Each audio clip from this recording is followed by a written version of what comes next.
This journey you keep talking about, take me through that. What's a journey of a perfume? Yeah. So maybe some people might have heard of like top note, heart note, base note when you buy perfumes. I think maybe wine or something might have similar. I don't know. Alcohol, some similar, yeah. So because of the way the ingredients are molecularly, they react to the environment in different time periods. So a top note is like when you spray a perfume or spritz a perfume, the first immediately you get a smell, right? That's what we call the top note, and that's normally citruses, ginger, pepper, those type of ingredients, which they are very volatile compounds, so they kind of dissipate in the environment very fast. After those kind of move, we have what we call our heart notes, which come, let's say, maybe half an hour into the perfume journey, maybe a little bit depending on the fragrance. Those are more of your fruity notes, floral notes, vanilla, things like that. And then after that, what we have is what we call the base notes, is which are the longest lasting and which are the heaviest molecules in your perfume formulation. So they'll be lasting for hours. And normally that's like things like woody notes, vetiver, sandalwood, amber, musks. These are, because of just the way they are structurally, they like are very heavy, and they take longer to kind of dissipate into the environment. So the journey for me or somebody as a perfumer is that top note to the bottom note, it needs to make sense, right? It can't be like suddenly I'm smelling citrus and suddenly I'm smelling musk.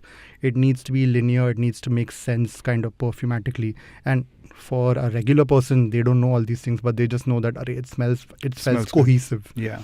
There's not like jagged edges, so to speak, to the olfactive. Give me an example of, let's say, one of your perfumes, right? What's the journey? So one of our best kind of selling perfumes, and what we get the most kind of questions about is this perfume called Chai Musk, which is a deconstruction of in Bombay chai. Yeah. And a lot of people ask, like, I don't want to smell like chai. So, of course, that was not the point of the fragrance, to recreate the smell of a chai, but is to use ingredients which are kind of specially used in chai in Bombay, which we don't find any other places. So in our top note, we have fresh ginger. And for that, we use a supercritical ginger oil, which makes the ginger last much longer than a regular ginger essential oil would. We use Palma Rosa, which is also has very citrusy sort of notes. Then in our middle notes, we have Osmanthus, absolute. Very interesting, also very expensive ingredient, which has a kind of fruity, animalic kind of note to it. And then in our bottom, we have things like sandal and a milk concentrate and things like that, which kind of gives it that milkiness that we sense in a chai. But because sandal, woody notes, milk and things like that are heavy molecules, we smell that kind of towards the end. So yeah, that's a breakdown of like the top, heart, bottom of one of our fragrances. You said critical ginger. What's critical ginger? So essential oils, I don't know if you know how they are made. Please tell us. So an essential oil is like one of the oldest kind of distillation methods, like very similar to your gin distillations and things like that. It's basically a botanical distillation. Yeah. Let's say you see a rose in a garden. Like, how do you get that rose smell inside your perfume bottle? That's what a lot of people ask us. We make this thing called a rose essential oil. And the way we do it is you take a shit ton of roses, you put them in a massive steel, what traditionally used to be called an alembic. I think maybe they use that in gin making as well. I don't know. It's basically a steel vat. Put water in it and heat it up. And as it boils, the essential oils, which are part of that rose petal, which is giving it that fragrant character, seep out of the rose or whatever your vegetal is. It can be a flower, it can be a leaf, it can be a twig, whatever. It seeps out and it becomes steam because of the heat. And then we catch the steam at the top of the vat. We condense it back, so we cool it back down. And it becomes water again. And then what happens is, because you have now what is the water and the essential oil, and oil and water don't mix, so the oil floats at the top, and you basically just collect the oil from the top. That is what we call an essential oil. So in this case, it would be a rose essential oil. And at the bottom, what we is left over is called a hydrosol or a water.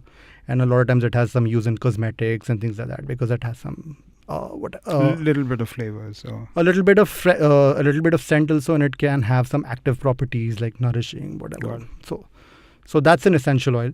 That's what have historically been used in perfumes since forever. Right? This is a very old technique. It's not something new. probably like from the Egyptian day. I don't even know where it comes from. But now as modern perfumery evolves and the need for like better lasting, better performing ingredients, new processes are coming into place to basically extract that smell out of a certain vegetal or a flower or a leaf or whatever it is. So some products, the latest technique that people are using is doing supercritical extraction, is what I was talking about. Is we pass compressed CO2 gas. I don't know exactly technically how they do it. So instead of using water to extract the smell, they are using supercritical carbon dioxide.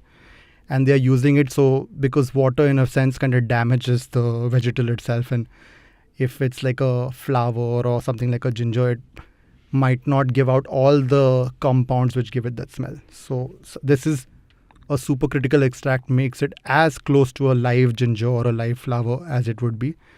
And we use that extract in our fragrance because that makes it last longer. So if I used a regular ginger oil, maybe it would last for 10-15 minutes, but because I'm using a supercritical extract, it lasts longer. And the CO2 extraction they use a lot for hops as well. Yeah, okay, so industry. I could see you nodding along, so I figured.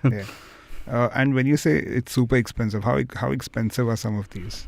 Like that other thing you mentioned that was super expensive in your perfume. Osmanthus. So just to give you an idea, and this shocks a lot of people when we say it, like rose oil is one of the most expensive natural ingredients that we use. Like a liter of rose oil, so regular 1 liter bottle, like how much do you think it costs? Like what is your ballpark guess? I know I'm going to be wrong about this, so I'll just take a wild guess, like 3 lakhs. 12 lakhs. Okay, great. That's because to make that 1 liter of rose, I need 3.5 tons of rose petals. Damn, 3.5 tons of rose petals are going to become a liter of essential oils. Because the yield is so low, it's like 0.00%.